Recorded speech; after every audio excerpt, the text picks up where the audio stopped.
T-Mobile Center, Kansas City, a symphony of disappointment. Oh, where do I even begin? Let me take you on a journey, a tragic, soul-crushing journey through the halls of T-Mobile Center, Kansas City, a place where dreams go to die and customer service goes to hide. Picture this: you arrive heart full of hope, clutching tickets you paid good money for, only to be greeted by a labyrinth of bureaucratic nonsense. 40 minutes, 40 whole minutes just to get inside. And no, this is not some grand adventure. Ethers is standing in line like cattle, watching the staff move slower than a snail on tranquilizers. Why? Because management thinks it is cute to make you suffer. Because they believe your time is worthless, because they are allergic to efficiency. And then sound, the glorious, ear-shattering, migraine-inducing sound.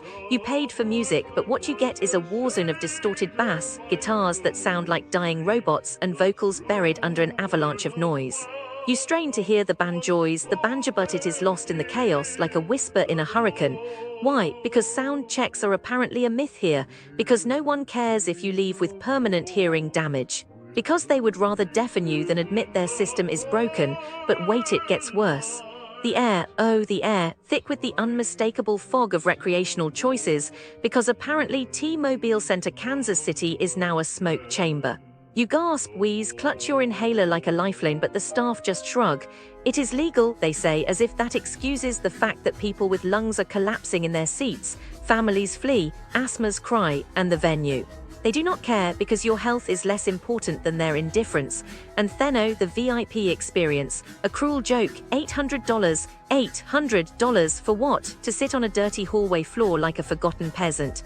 No water, no seats, no answers. You call, you beg, you cry, but no one responds. Your daughter's first concert, a moment that should be magical, is instead a nightmare. Because T-Mobile Center, Kansas City does not see you as a guest. They see you as a wallet, a nuisance, a problem to ignore. The bathrooms, disgusting. Stalls with doors that do not lock, walls decorated with well, let us not dwell. The staff, rude.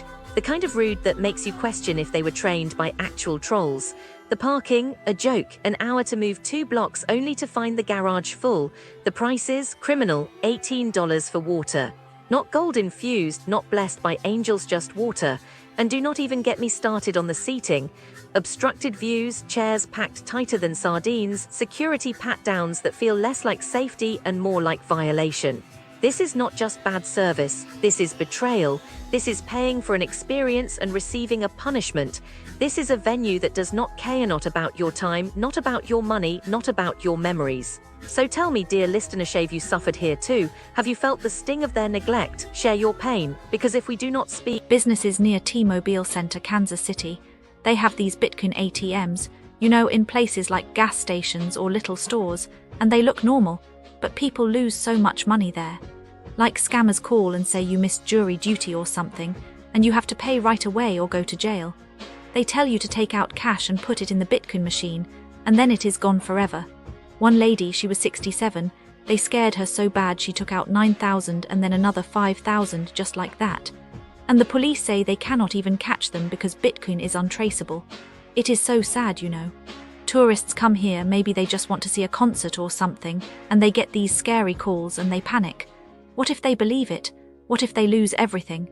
I think the scammers just keep doing it because no one stops them, and the victims, they are too ashamed to even tell anyone. And then there are stores near T-Mobile Center, Kansas City, like Dollar General, where the prices are not what they say.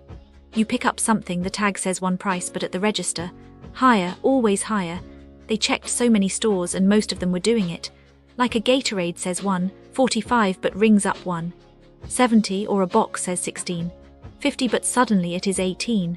And the company says, oh, it is just because they are understaffed, but how is that fair? Tourists, they do not know, they just grab things quickly, they do not check every little price. And then they pay more, and maybe they do not even notice until later. I think the stores know people will not argue over a few dollars, so they keep doing it. It is sneaky, you know. Like they hope you are too tired or in too much of a hurry to care. It just makes me sad, you know.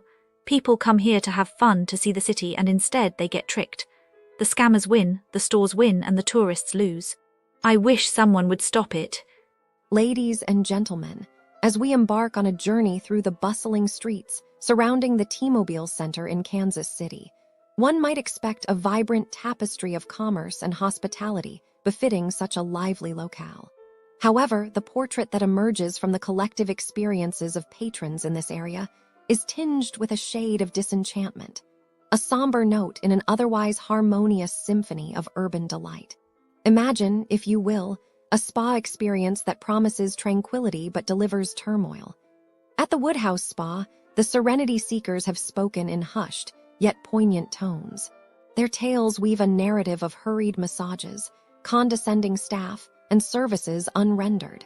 A symphony of disappointments that leaves one feeling not rejuvenated, but rather as if they've been whisked through a conveyor belt of indifference. The spa's ambience may be luxurious, but it seems the true relaxation comes only after one exits the premises, having escaped the clutches of an experience that is, quite literally, less than promised. Venturing further, we stumble upon the Mercury Room Bar, a place where the glitz and glamour of its patrons are met with a cold, unyielding reception. Here, reservations are as fragile as the ice in your neglected cocktail, with tales of tables given away, birthdays marred by dismissive attitudes, and festivities curtailed by a rigid adherence to policy over the warmth of hospitality. It's a place where the velvet rope seems to discriminate based on more than just the guest list, leaving a bitter aftertaste that no mixologist can sweeten. As we piece together these narratives, a pattern emerges, a tapestry of missed opportunities, where the glimmer of expectation is dimmed by the shadow of reality. The businesses near the T-Mobile Center, it seems, are not the shining beacons of customer satisfaction one might hope for. Instead, they stand as cautionary tales, reminders that even in the heart of a bustling city, the allure of profit can overshadow the simple art of making a guest feel welcome. For the traveler, these stories serve as a beacon, guiding you through the potential pitfalls that lurk beneath the surface of shiny facades and enticing menus. If you find yourself in this neck of the woods, tread carefully, dear wanderer, and keep your expectations in check. For in this land of promise, the reality that greets you may be as unpredictable as the Kansas winds. In conclusion, while the T-Mobile Center itself may dazzle with its world-class events and vibrant energy, the surrounding businesses have a curious way of dulling the shine. As an idealist with a heart that aches for perfection, I must caution you the area near the T-Mobile Center in Kansas City is a place where the pursuit of excellence often gives way to the malaise of mediocrity.